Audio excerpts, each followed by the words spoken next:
Jacques Débé, bonjour. Bonjour à tous. La tension entre le Bénin et le Niger ne faiblit pas et on en parle. Bien au contraire, les deux pays durcissent le ton et cela a d'énormes impacts sur les échanges commerciaux. C'est le sujet du jour. Oui, on va même dire, René Soglo, que les échanges commerciaux sont au point mort puisque plus rien ne circule à la frontière de Malanville, ni marchandises, ni êtres humains.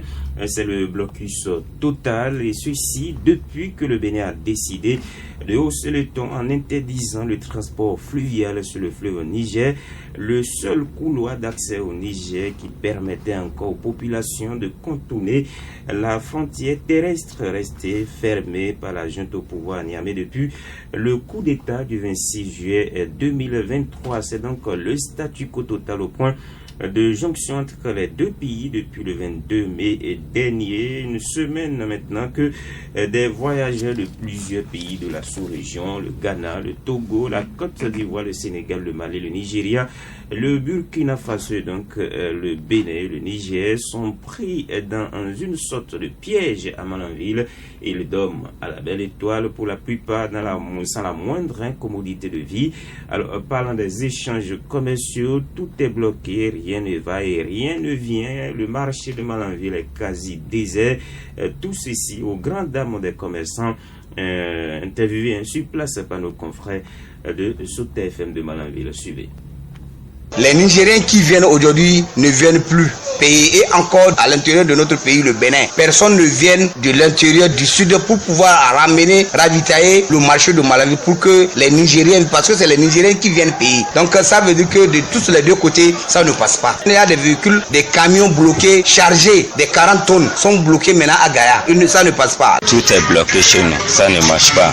Les commerçants ne viennent pas, comme ils ont appris qu'ils ont fermé la frontière, les commerçants ne viennent pas. Donc tous nos clients ils ont s'arrêté. Donc nous-mêmes ici on souffre, vraiment ça ne va pas. Le jour d'animation du marché, rien ne marche pas. Rien du tout. Nous sommes venus au marché, rien du tout, rien ne marche pas. On est là, croiser le bras, même ce qu'il faut manger, on n'en est pas. On n'a rien dans la poche, personne n'a rien. C'est comme si ce n'est même pas le jour du marché. On est venu avec les marchandises, la personne n'est pas arrivée. Vous voyez, depuis la fermeture des frontières là, on ne comprend rien, tout est gâté, marché des haricots, il n'y a rien qui marche. Depuis le matin par exemple, nous chez nous ici on n'a rien vendu.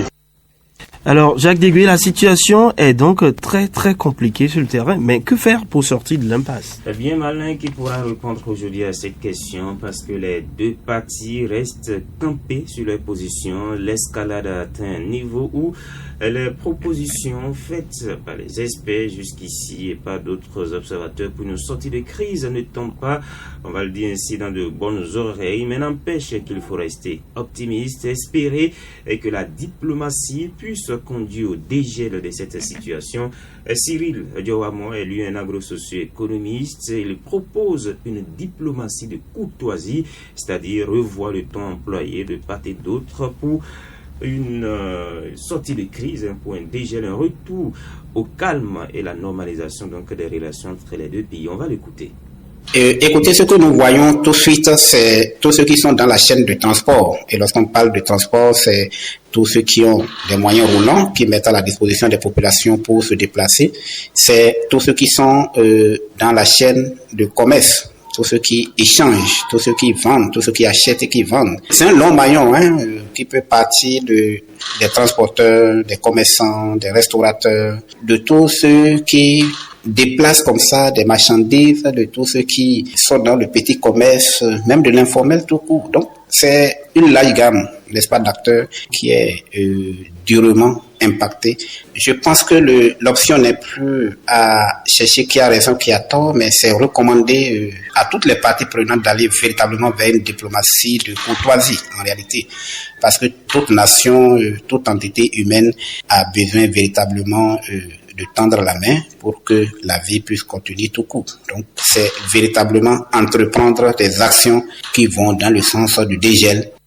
Voilà, le dégel, c'est ce que souhaite tout le monde actuellement. Justement, dans la recherche de solutions, on apprend que l'ambassade nigérienne à Cotonou a abrité une réunion de crise lundi. Oui, affirmatif, l'ambassade de la République du Niger près le Bénin a tenu une réunion de crise le lundi 27 mai dans la capitale économique du Bénin. La rencontre a réuni essentiellement les agences de transport nigériennes et s'est focalisée sur la dernière décision du Bénin qui interdit la traversée de tout bien mobile et immobile via le fleuve Niger. Selon les informations que nous avons pu avoir, les participants ont échangé sur les alternatives possibles pour soulager les usagers de cette crise. C'est dit donc que l'heure n'est pas véritablement au dégel. Chaque partie, vous l'avez constaté, essaye de trouver une solution de contournement. C'est ce qu'a fait le Bénin, c'est ce qu'ont fait le Bénin et le Nigeria en créant par exemple un couloir à la frontière de Segbana il y a quelques jours afin de permettre aux marchandises nigérianes de pouvoir transiter. Et dans tout ça, il y a le silence de la CEDEAO qui inquiète. C'est la communauté économique des États de l'Afrique de l'Ouest qui avait pris des sanctions économiques, financières, monétaires et commerciales contre le Niger au lendemain de ce coup d'État intervenu il y a maintenant bientôt un an, le 26 juillet 2023. La CEDEAO, l'instance sous-régionale, ne dit pas grand-chose pour l'instant, en tout cas pas de façon officielle, peut-être par crainte de représailles de la position de la partie nigérienne qui pourrait encore hausser davantage le ton. Hey, merci à vous Jacques, merci